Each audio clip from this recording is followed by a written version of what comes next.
A graça e a paz do Senhor Jesus seja sobre a sua vida e sobre a sua família. Eu sou o pastor Valdemir e você está na Escola de Crescimento Cristão.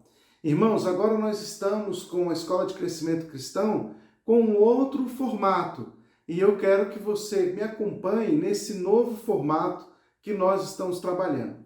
A temática que nós vamos trabalhar nesse trimestre é Ministério Profético. Então, a partir de hoje, pega o seu caderno, a sua caneta, a sua Bíblia e vamos mergulhar no conhecimento, no estudo sobre ministério profético. É muito importante que a igreja aprenda a trabalhar o ministério profético. Nós estamos vivendo hoje momentos de muita confusão. A igreja, principalmente a igreja midiática, ela tem falado muito sobre profecias.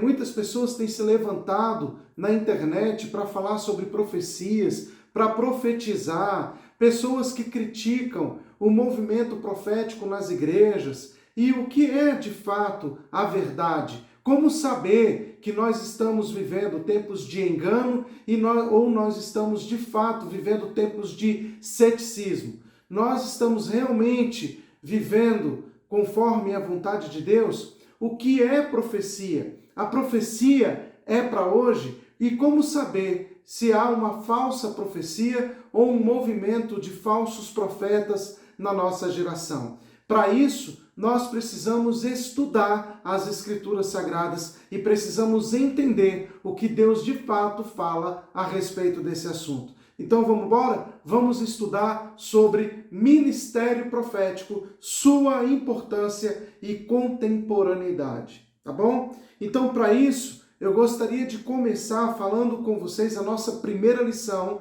Como vocês vão observar aí no slide, a nossa primeira lição fala sobre as origens do profetismo bíblico. As origens do profetismo bíblico é a nossa primeira lição, pautada aí em Deuteronômio, capítulo 18, versículos 9 a 12. Então nós vamos ler a palavra de Deus em Deuteronômio, capítulo 18, versículos 9 a 12. Assim diz a palavra de Deus. Quando vocês entrarem na terra que o Senhor seu Deus lhes der, não aprendam os costumes abomináveis daqueles povos, que não exista entre vocês ninguém que queime o seu filho ou a sua filha em sacrifício, nem que seja adivinho, prognosticador, agoureiro, feiticeiro, encantador, necromante, praticante de magia ou alguém que consulte os mortos. Pois todo aquele que faz tal coisa é abominação ao Senhor. E por estas abominações, o Senhor, o Deus de vocês, está expulsando estes povos de diante de vocês. Sejam perfeitos para com o Senhor, seu Deus, porque as nações desta terra que vocês vão possuir ouvem os prognosticadores e os adivinhos, mas o Senhor, o Deus de vocês, não permitiu que vocês fizessem tal coisa. Essa é a palavra de Deus em Deuteronômio, capítulo 18. Em 1 Samuel, no capítulo 14, no versículos 37 até o 42, diz assim: Mas o sacerdote disse: Vamos primeiro nos aproximar de Deus. Então Saul consultou a Deus, dizendo: Devo descer no encalço dos filisteus? Tu os entregarás nas mãos de Israel? Porém, naquele dia, Deus não lhe respondeu. Então Saul disse: Venham cá todos os chefes do povo e informem-se e descubram qual é o pecado que foi cometido hoje. Porque tão certo como vive o Senhor, que salva Israel, ainda que o meu filho Jonatas seja o culpado, certamente morrerá. porque ninguém do povo, de todo o povo, lhe respondeu. Saul ficou sem resposta de Deus, ficou sem resposta do povo, e aí diz a palavra de Deus no verso 40, Saul disse a todo Israel, fiquem vocês de um lado, e eu e o meu filho Jonatas ficaremos do outro. E o povo disse a Saul, faça como achar melhor. Então Saul falou ao Senhor, Deus de Israel, mostra a verdade. Então Jonatas e Saul foram indicados por sorteio e o povo saiu livre. Então Saul disse, lancem a sorte entre mim e Jonatas, meu filho. E Jonatas foi indicado. Então aqui houve o lançar de sorte para saber quem era o culpado, sobre quem estava, quem estaria sendo indicado aqui pelo Senhor. O Senhor se cala, o povo se cala, então ele vai lançar a sorte. Muito bem, nós temos aqui duas situações onde havia uma espécie de profetismo bíblico. Onde que nasce o profetismo bíblico? Nós precisamos entender como que o ministério profético originou-se, o que aconteceu com ele ao longo dos anos e como ele chegou a nós nesses dias.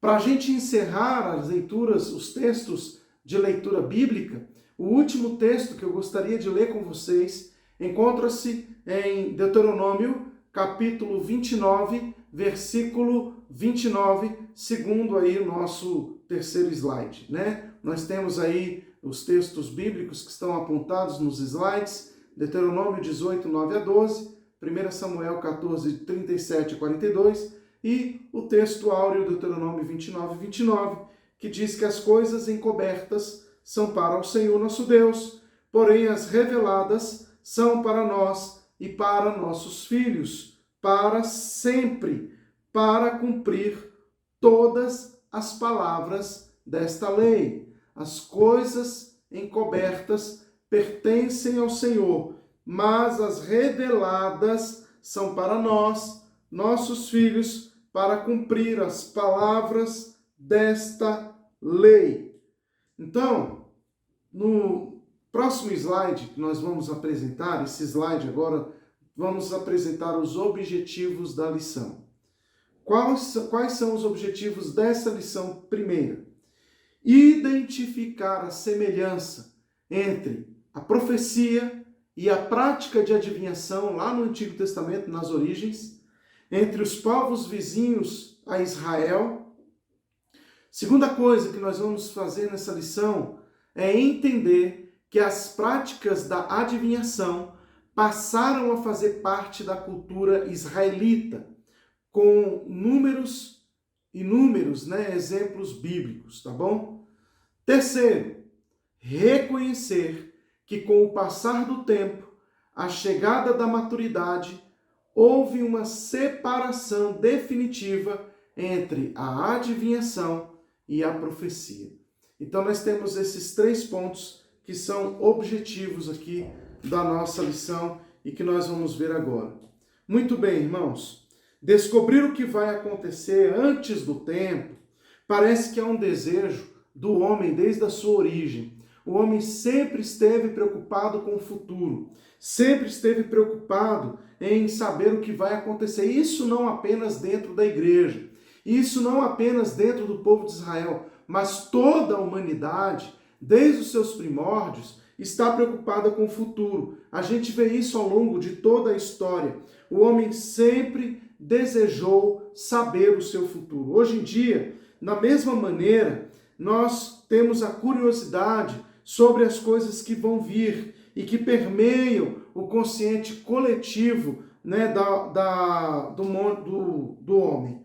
Sem dúvida, pelo uso da razão pode-se fazer deduções lógicas e assim prever alguns acontecimentos. Algumas pessoas, elas usam a mentalidade, a leitura das coisas que estão acontecendo nos nossos dias para concluir, para fechar uma conclusão a respeito de algo que virá. Então, e falam que isso é profecia. Mas será que é mesmo uma profecia? Nós precisamos, primeira coisa, entender que havia uma relação entre a profecia e a adivinhação dos primórdios. Havia uma dificuldade de separar, de identificar o que era uma profecia e o que era uma adivinhação. E nós vamos mostrar isso para vocês. O profetismo, ele nunca foi uma exclusividade do povo de Israel. Ao contrário, essa era uma prática de diversas culturas, inclusive dos povos que eram vizinhos de Israel, né, que pela interação pessoal produziram influências de construção de profetismo bíblico. Então, quando a gente olha lá para 1 Samuel, nesse slide você vai ver a relação aí entre a profecia e a adivinhação. 1 Samuel, no capítulo 2, o verso 6, diz assim: os filisteus chamaram os sacerdotes e os adivinhadores, dizendo: que faremos nós da arca do Senhor? Veja, não apenas os sacerdotes, mas os adivinhadores foram chamados. Fazei-nos, o que faremos nós da arca do Senhor? Fazei-nos saber como a tornaremos a enviar ao seu lugar. Esses homens eram intermediários entre o povo e os seus deuses. Então a ideia no início, na origem, era que tanto os sacerdotes quanto os adivinhadores, eles estavam mediando a relação entre Deus e os homens. Não apenas o Deus de Israel, mas também os deuses pagãos, tinham os seus adivinhadores que mediavam a relação com esses deuses pagãos. Então isso era muito comum, a gente vê aqui em 1 Samuel, no capítulo 6, mas a gente vê também em Êxodo, no capítulo 11, a gente abre a palavra do Senhor lá. Êxodo, capítulo 11, o capítulo 7, versículo 11, diz assim a palavra de Deus: Faraó, porém, mandou vir os sábios e encantadores, e eles, os sábios do Egito, fizeram também o mesmo com as suas ciências ocultas.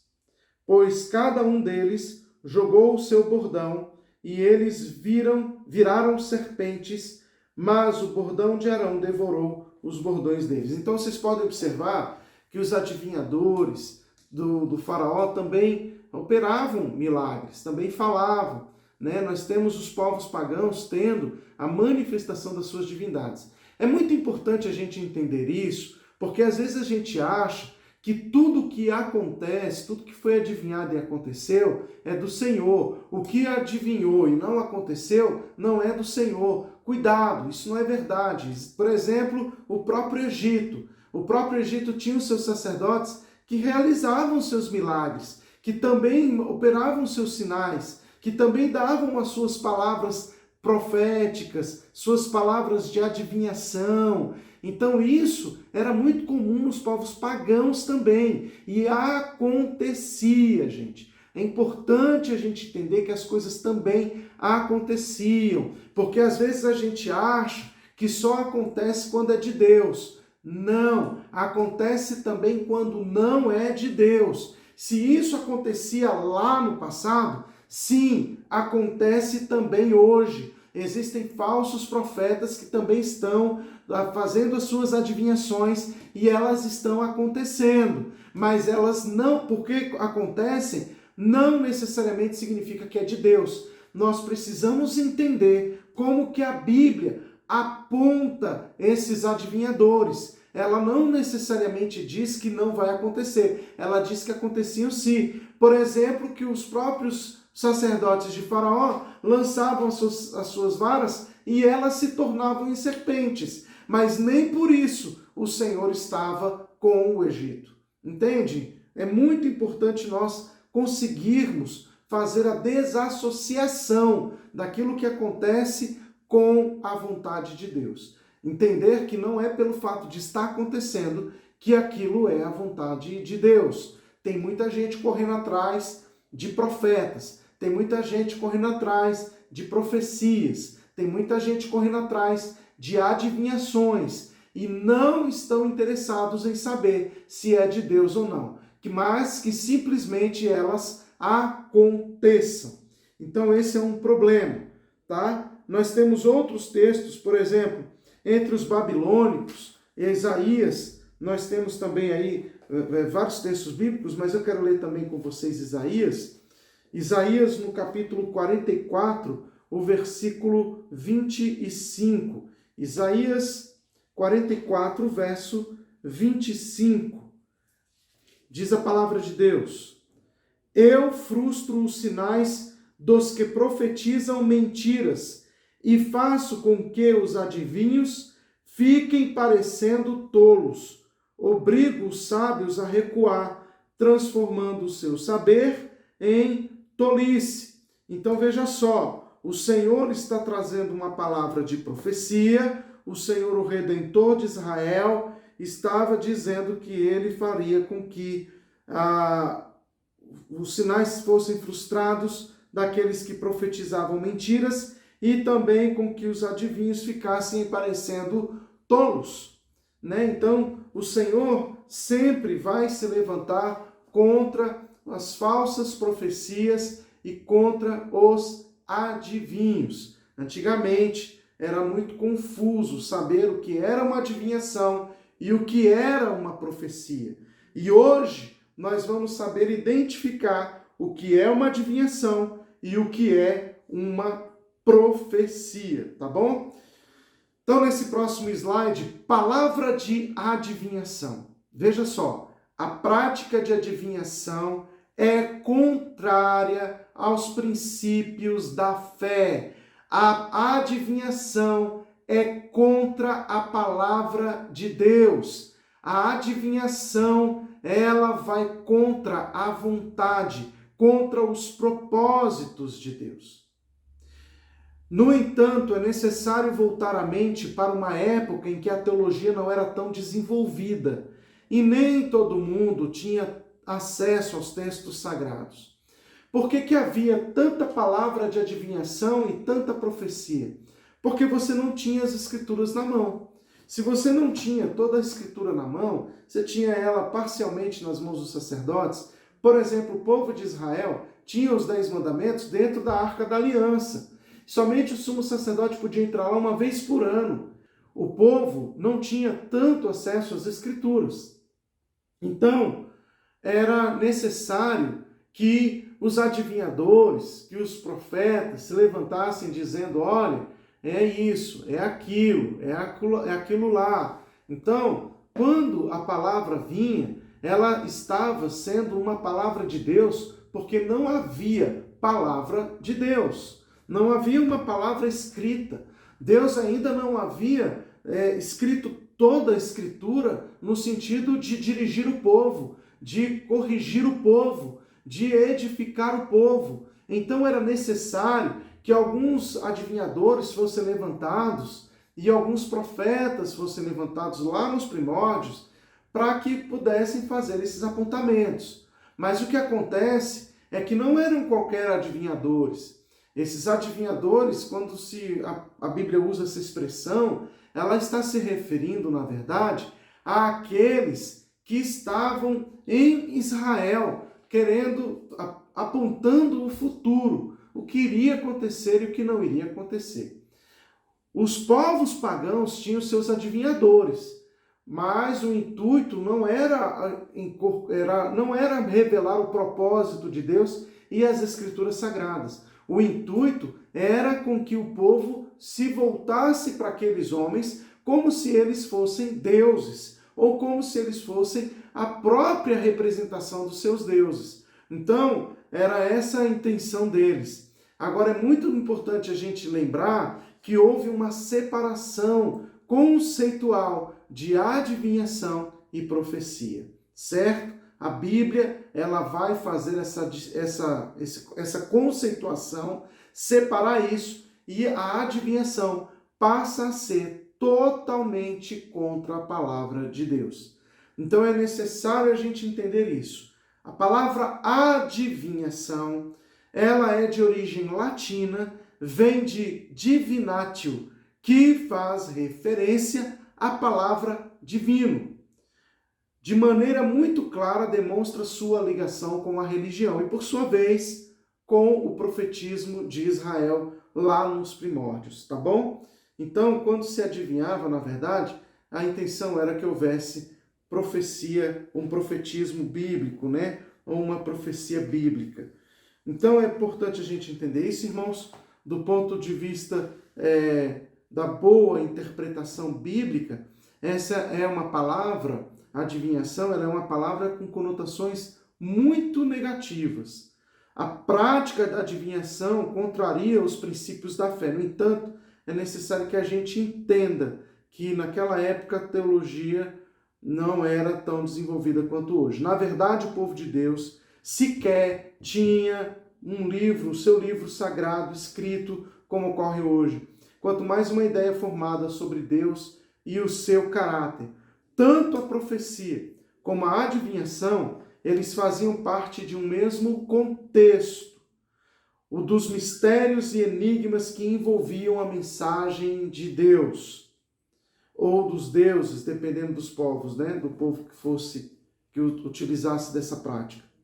Mensagens essas que precisavam sempre ser interpretadas. Haja vista que nem sempre pareciam claras. Eram esses homens e mulheres os intermediários indicados para decifrar o que estava oculto.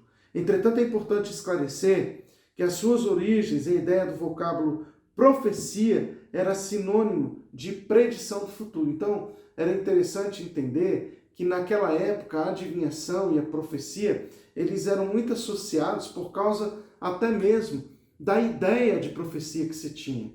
Profetizar estava ligado à revelação de um futuro próximo, de algo que iria acontecer. Ela estava ligada a acontecimentos futurísticos, né? Embora seja essa definição dada em quase todos os dicionários, trata-se de um reducionismo. Por quê? Porque a profecia, ela vai muito mais além do que uma revelação do futuro. Então, a pessoa que achar que profecia está ligada ao futuro, ela realmente não entendeu o que é um ministério profético ou o que é uma profecia. Profecia é muito mais do que revelar o futuro.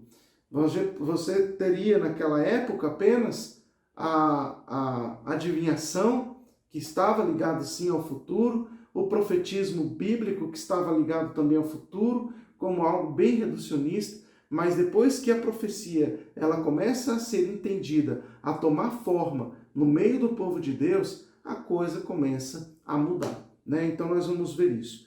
Mas antes da gente ver o desenvolvimento do ministério profético na história, a gente precisa entender o contexto da ação, da adivinhação e do profetismo bíblico no primórdio, né? A partir dos povos vizinhos. Os povos vizinhos de Israel. A influência entre nações que vivem relativamente próximas é vista como algo muito natural. O povo de Israel não via aqueles atos de profecia, de revelação no meio dos povos pagãos como algo errado, como algo sobrenatural, como algo demoníaco. Eles viam aquilo como algo totalmente natural, que assim como acontecia entre eles, aconteciam também entre os povos vizinhos. Então não havia, na visão do povo de Israel naquela época, nenhuma anormalidade, certo? Então é importante a gente entender isso, tá, gente? Então, provavelmente essa tenha sido uma das razões para Deus ter ordenado o extermínio dos povos naquela época. Ordem que não foi cumprida, como afirma o Salmo 106, versículos 34 a 36. Então, como os profetas pagãos se levantavam e o povo de Israel achava muito normal haver essas profecias no meio do povo, né, pelos povos pagãos, então, como não era algo que assustava, acabou que o paganismo foi crescendo no meio do povo, em nome do Senhor, e isso foi gerando uma confusão no meio do povo de Deus. Salmo 106, o versículo 34, diz assim: não exterminaram os povos como o Senhor lhes havia ordenado. Em vez disso, se mesclaram com as nações e aprenderam os seus costumes. adoraram os seus ídolos, os quais se tornaram armadilhas para eles. Então, observem que o salmista está aqui mostrando que Deus condena a miscelânea, a confusão profética dos povos pagãos, os costumes pagãos dentro da igreja. Irmãos, isso é muito sério. A igreja não pode cultuar a Deus com prática pagã. A igreja não pode trazer para seu ato cultico práticas que nasceram no paganismo, costumes pagãos. Igreja que faz festa, que celebra coisas que eram de costumes pagãos e cristianizamos, isto é pecado, isto não agrada a Deus. Deus não quer culto associado a deuses pagãos, a paganismo, a prática que fere o seu coração. Inclusive, tem muita gente que vem de outras práticas religiosas, de outros costumes religiosos e implantam isso dentro da igreja. Ah, mas isso aqui era legal lá, mas Deus não aceita aqui. Não podemos caminhar com Deus com pensamento naquilo que era legal das práticas pagãs. Senão você começa a ter muita coisa gospel dentro da igreja. A gente vai ter festas pagãs gospels dentro da igreja. Halloween gospel, a gente vai ter festa junina gospel, a gente vai ter um monte de coisa gospel dentro da igreja, porque nós estamos cristianizando o paganismo. Não podemos cristianizar paganismo, gente. Isso não pode acontecer. Deus condena isso. Salmo 106, o salmista foi muito claro em mostrar que o Senhor é contra isso. Olha o que diz, vou repetir o texto para que você entenda. Pois foram rebeldes, verso 33 diz, foram rebeldes ao Espírito de Deus, e Moisés falou sem refletir. Não exterminaram os povos como o Senhor lhes havia ordenado. Em vez disso, se mesclaram com as nações e aprenderam os seus costumes, adoraram os seus ídolos. Muito bem, então houve influência dos povos pagãos e com certeza no ministério profético de Israel a miscelânea aconteceu. Houve essa prática, tá? Havia dentro das culturas israelitas práticas similares às práticas desses povos vizinhos. O que era um mal em si, quando não afetavam princípios bíblicos da moral e da ética, e quando eram orientadas para Deus. Nesse caso, essa influência natural e inevitável estava mantida dentro do controle. No entanto, essas práticas eram pecaminosas e destrutivas quando direcionadas a falsos deuses. Então, o que acontece é que havia algumas práticas pagãs que não eram contra os princípios bíblicos, certo? Que não era contra os costumes, ou contra a lei de Deus. Mas tudo que era contra a lei de Deus e que levava a adoração a outros povos pagãos, isso feria o coração de Deus. Será pecado. Isso estava misturando o povo de Israel. A adoração do povo estava sendo uma adoração não mais exclusiva a Deus, mas estava sendo uma adoração inclusiva. Deus estava sendo incluído na adoração como outros deuses ou a outros deuses. Muito bem, a gente vê essa influência. Por causa dessa influência, a gente vai ter o exílio assírico, por exemplo, que pôs fim às 10 tribos do norte no ano de 722 a.C. E também, por causa dessa miscelânea, dessa bagunça, desse sincretismo, a gente vai ter também o exílio babilônico de Judá e Benjamim, tribos do sul, em 606 a.C. Então, há uma passagem nas Escrituras que ilustra muito bem esse fato. O rei Acasias, filho de Acabe e Jezabel, ao cair da escada do seu palácio e ficar muito ferido por influência de sua mãe, mandou que mensageiros buscassem os vaticínios dos sacerdotes de Baal-Zebub, deus de Ecrom, para saber se ele se recuperaria. Mas, por intermédio do profeta Elias, Deus interceptou esses mensageiros, questionando-os: acaso não há Deus em Israel? Está lá em 1 Reis 1, de 1 a 8. Em seguida, o Senhor anuncia a morte do rei Acasias. Então, você tem aí práticas de adivinhação. Como que funciona, então, quando vai ter a definição mais clara de adivinhação e o ministério profético? A gente vai precisar entender como que funcionava a prática de adivinhação. Como que a adivinhação se processava naqueles dias? Bem, primeira coisa, por meio de astros. Vamos ver alguns textos bíblicos que vão mostrar algumas práticas de adivinhação daquela época. Primeira coisa era através de astros. Isaías, capítulo 47, versículo 13. A gente vai ver que o povo buscava os astros. Você está cansado, Isaías 47, 13. Você está cansada de tanto ouvir conselhos, que se levantem agora os que dissecam os céus e fitam os astros, os que em cada lua nova predizem o que há de vir sobre você, que eles a ajudem. Então a gente teve aqui, em Isaías, uma prática condenatória que era a consulta a astros, como hoje nós temos também astrologia, né? Nós temos pessoas que buscam nos astros saber se o seu futuro está garantido, se seu dia vai ser bom, se vão acontecer coisas boas, e aí buscam nos horóscopos, né? Ali lê o horóscopo do dia. Então cuidado, porque esta prática ela é condenada nas Escrituras. Outra prática de adivinhação era através dos terafins. A gente vai ver isso em Gênesis 31. A gente vê isso em Gênesis 31, 19 a 35. Sabe-se pouco sobre esse tipo de prática terafins, né?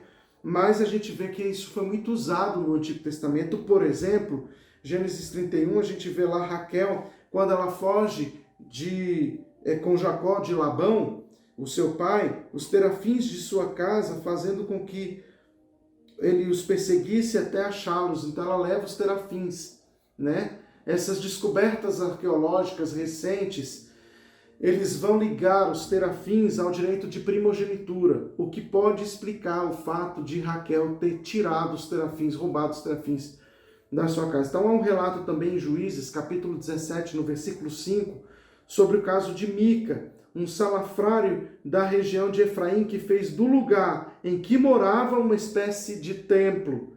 Ele consagrou um dos seus filhos sacerdotes e fez para si um éfode e alguns terafins com a prata que havia roubado da própria mãe. Havia, portanto, uma conotação religiosa nesses objetos. Não se trata de simples enfeites. Os ídolos da casa de Mica foram feitos com aproximadamente 2 quilos de prata. Eles eram estatuetas, portanto. E em 1 Samuel, capítulo 19, versículos 13 e 14, Mical, esposa de Davi, enganou os soldados de Saul, deitando na sua cama um desses terafins, e dizendo que era Davi quem estava ali enfermo. Então esses 3 casos mostram que esses deuses familiares nem sempre tinham o mesmo tamanho, tampouco eram constituídos do mesmo material. Então eles eram às vezes maiores ou menores, mas os terafins, eles existiam e eles eram uma prática também de adivinhação. Por meio dos terafins se adivinhava. Outra prática que se tinha era a consulta a mortos. Então, isso também a Bíblia condena. Vamos abrir a palavra do Senhor em Deuteronômio, no capítulo 18, versículos 9 a 11, diz assim: quando vocês entrarem na terra que o Senhor seu Deus lhes der, não aprendam os costumes abomináveis daqueles povos, que não existia entre eles ninguém que queime o seu filho ou sua filha, em sacrifício que seja adivinho, prognosticador, agoureiro, feiticeiro, encantador, necromante, consulta mortos, praticante de magia ou alguém que consulte a mortos, né? Então você tem aqui, ó, consulta a mortos. Isso está em Deuteronômio 9 a 11. Então, a Bíblia proíbe, né, atualmente é chamada de necromancia. O caso do rei Saul, por exemplo, registrado no livro de 1 Samuel, no capítulo 28, é emblemático como exemplo, né? Então, o perdido, Saul, ele vai buscar uma direção diante da guerra que se anunciava. Então, ele vai buscar um caminho aceitável, pelo caminho aceitável. Sonhos, urins, profetas. Então, ele vai buscar uma resposta de Deus por aí. Como ele não viu uma resposta de Deus, não obteve uma resposta do Senhor, e não podendo contar com a orientação de Samuel, ele rendeu-se à prática de uma mulher, né, da pitonisa de Endor, que falava com mortos. E aí o rei de Israel foi até essa pitonisa a fim de invocar Samuel. Então a gente vê que isso vai acontecer, que inclusive ele vai receber uma palavra de Samuel, mas a Bíblia proíbe consulta aos mortos. Então, o que Saul fez feriu o coração de Deus, porque é proibido pelas Escrituras Sagradas. Outra coisa também, que era a prática de adivinhação e que a Bíblia proíbe, eram os instrumentos mágicos. Então você tinha adivinhação por meio de taças, oráculos, flechas, éfode e o urim e o tumim, que também era usado, né, como uma prática, entre aspas, de adivinhação, mas na verdade era para se revelar a vontade de Deus.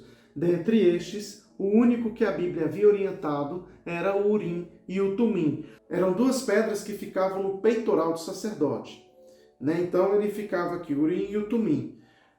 Para que Deus pudesse revelar a vontade dele, o urim brilhava ou o tumim brilhava, a fim de que Deus pudesse dar direção. Como se um fosse o sim e o outro não, né? Então o povo perguntava, o sacerdote ia diante de... Na verdade era no peitoral do sumo sacerdote, né, que estava isso. Havia uma pergunta, ele perguntava para o Senhor, então havia o brilho de uma dessas duas pedras, trazendo uma direção do Senhor, certo? Então especialistas vão dizer isso, né, que eram duas pedras diferenciadas pela cor ou pela inscrição, né? Então uma significava sim e outra não. Muito bem, no ponto 3 aí, o próximo slide, a superioridade da profecia bíblica. Então, como a gente falou bastante de adivinhação, é muito importante a gente entender que a adivinhação ela não acabou e muitas vezes ela está dentro da igreja. Muita gente quer ficar revelando o futuro para as pessoas. Amanhã vai acontecer isso na sua vida. Amanhã Deus vai dar aquilo na sua vida. Amanhã, isso, irmãos, é muito, muito perigoso. Cuidado, essa prática não está nas Escrituras Sagradas. Deus pode revelar futuro? Sim, mas em que contexto? No contexto do seu propósito. Quando Deus, por exemplo, profetiza, ou Deus traz uma palavra de revelação sobre o futuro, por exemplo, de Davi, ou sobre o futuro de Abraão, de Isaac, de Jacó, na verdade, era porque Deus estava construindo uma nação, estava edificando a nação de Israel, estava precisando que o Messias viesse dessa nação. Então, Deus precisava levantar esses homens, precisava trazer uma palavra de revelação sobre eles, para que eles pudessem se encaixar no propósito que Deus tinha com respeito ao futuro com a nação de Israel. Deus não vai ficar falando o futuro aqui porque você está curioso de saber se você vai ficar bem ou mal. Não é isso que serve, não é para isso que serve a palavra de profecia. E ela não tem essa pegada, não tem essa conotação. Você não tem isso nas Escrituras. Deus satisfazendo o desejo do futuro das pessoas. Deus não faz assim em tempo algum. Isto é antibíblico, contrário à palavra de Deus. Certo? Então, irmãos, a superioridade da profecia bíblica. No próximo slide, a profecia ela tem bases em razões morais. Como saber que uma profecia é de Deus? Ela se baseia em razões morais. Enquanto a adivinhação delimita o seu escopo na descoberta do futuro, a profecia visa cumprir propósitos que tenham a ver com a vontade do Deus único, santo e verdadeiro. Mesmo que uma adivinhação venha a se cumprir, isso não a torna legítima, pois mais importante do que o seu cumprimento é que os princípios básicos da palavra de Deus estejam presentes e que os propósitos que ela cumpra sejam os propósitos tensionados por Deus. Mais importante que a adivinhação é a profecia, porque o propósito da profecia não é revelar futuro. O propósito da profecia é revelar o propósito de Deus, o coração de Deus. Abra sua Bíblia em Atos, capítulo 16, versículos 17 e 18. Diz assim: Aconteceu que, indo nós para o lugar de oração, veio ao nosso encontro uma jovem possuída de espírito adivinhador, a qual, adivinhando, dava grande lucro aos seus donos. Seguindo a Paulo e a nós, gritava dizendo: Estes homens são servos do Deus Altíssimo e anunciam a vocês o caminho da salvação. Isto se repetiu por muitos dias. Então Paulo, já indignado, voltando-se, disse ao Espírito: Em nome de Jesus Cristo, eu ordeno que você saia dela. E na mesma hora o Espírito saiu. Observe, esse Espírito não estava falando nada que fosse antibíblico. Ele estava dizendo que Paulo estava ali pregando o Evangelho da salvação, a mensagem da salvação. E ele estava ali para isso. E esse espírito adivinhador não estava mentindo, estava falando a verdade, mas era um espírito adivinhador, não era esse o propósito não era trazer ali, chamar a atenção para si com respeito àquilo que iria acontecer. Por isso Paulo vai repreender esse espírito, porque o mais importante que adivinhar é a concretização da profecia, é a realização do ministério profético, da vontade, do propósito de Deus. E, irmãos, temos que tomar cuidado com os adivinhadores cristãos que estão indo contra a palavra de Deus. E tem muito por aí, inclusive nas redes sociais, né? Temos que tomar muito cuidado. Então, mesmo que uma adivinhação então venha a se cumprir, ela não significa que ela é de Deus. Próximo slide, a condenação da prática de adivinhação. A Bíblia condena? Sim. Amanhã não nos pertence. Irmãos, entenda isso. Não temos que nos preocupar com o dia de amanhã. Foi por isso, inclusive, que Jesus disse que nem ele sabia o dia e a hora em que ele voltaria. Por quê? Porque o amanhã não nos interessa. Não devemos ficar preocupados com o dia de amanhã. Não devemos ficar buscando revelação para o dia de amanhã. A gente não tem que ficar sabendo o que vai acontecer com a gente amanhã. Não é para isso que a profecia existe. Não é para isso que nós vivemos. Não busque estas coisas. Isto não agrada ao coração de Deus. Mas por que não agrada? Porque a gente para de confiar em Deus e depender dele totalmente para ficar buscando mecanismos, respostas, direções a respeito do nosso amanhã. E a gente fica totalmente dependente destas coisas. Meu querido, Deus não nos criou para isso. Saiba que o seu futuro está nas mãos do Senhor, e se você é dele, você pode descansar, porque amanhã a palavra de Deus vai se revelar de forma gloriosa. Então não precisa se preocupar. Mas e se vier luta? E se vier adversidade? o Senhor está com você. Ele é a nossa fortaleza, Ele é o nosso escudo. Não temos que nos preocupar com o amanhã. Nós fomos chamados para viver o hoje. Basta a cada dia o seu mal. Não temos que ficar focados no amanhã. A Bíblia é muito clara com respeito a isso. Agora nós precisamos entender, irmãos, que Deus pode revelar a alguém o que Ele está para fazer. Ele pode fazer isso? Pode, mas não é para isso que vivemos. Não é o nosso foco. Deus não faz nada, segundo Amós capítulo 3, versículo 7. Deus não faz nada sem revelar aos seus servos, os profetas. No entanto, a atitude do homem em buscar informações acerca do futuro pela via espiritual pode ser pecaminosa e condenável.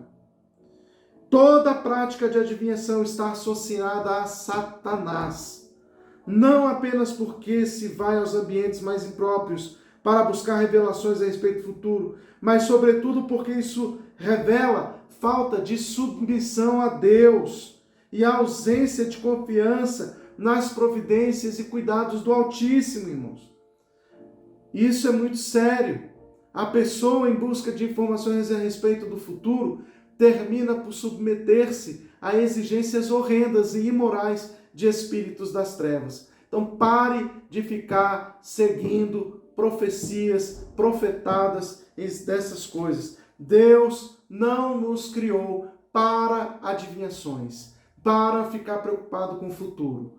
A palavra de Deus diz em 2 Crônicas 20:20, para a gente concluir, a Bíblia vai condenar veementemente toda espécie de adivinhação, de consulta a agoureiros ou qualquer outra prática que vá colidir diretamente com o caráter e os propósitos de Deus.